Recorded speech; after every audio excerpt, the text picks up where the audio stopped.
Travma anın bizə yaşatdığı situasiyadır.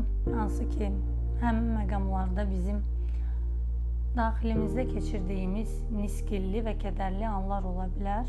O bizim ürəyimizdə birikir və bizim gələcəyimizdə travma yaradır.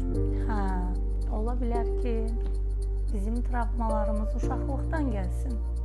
Həmin o travmaları özümüzdən uzaqlaşdırmaq üçün məhz uşaqlıq travmaları bizdən ilkin olaraq uzaqlaşmaq üçün Gestalt terapiyaya müraciət eləməliyik. Gestalt terapiya deyiləndə nə başa düşürük? Mən sizə bir qısa məzmunda başa salım. Gestalt terapiya bizim uşaqlıqdan bəri içimizdə birikdirmiş olan stresli, ağır, əziyyətli, kədərli, bəzən də içimizdə qapanmış olduğumuz, amma özümüzü təqdim edə bilmədiyimiz anlardır. İçimizdə yığılır, sonda bizdə travma olaraq gələcəkdə hansısa bir situasiyada dominantlıq daşıyır və travma anını bizə yaşadır.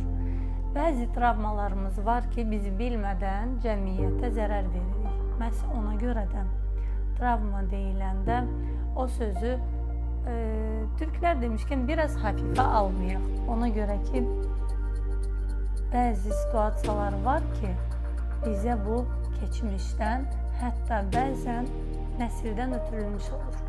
Ona görə də zamanında öz problemlərimizi həll eləyək, cəmiyyətə ziyanımız, zərərimiz dəyməsin.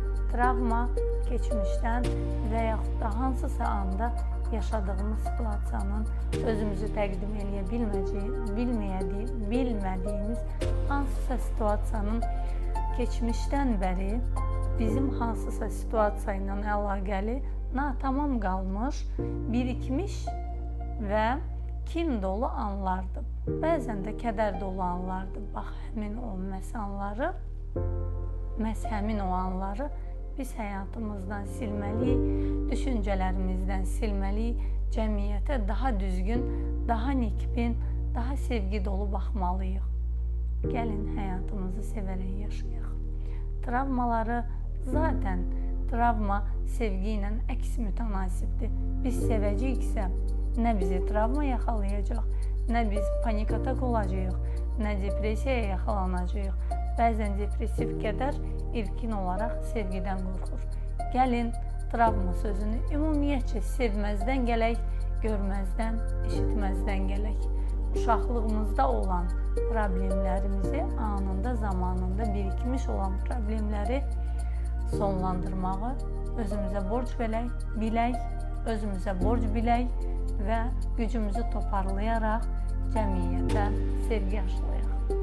Sevgi həyatdır, sevgi nəfəsdir, sevgi bir candır, sevgi ümumiyyətcə kainatdır.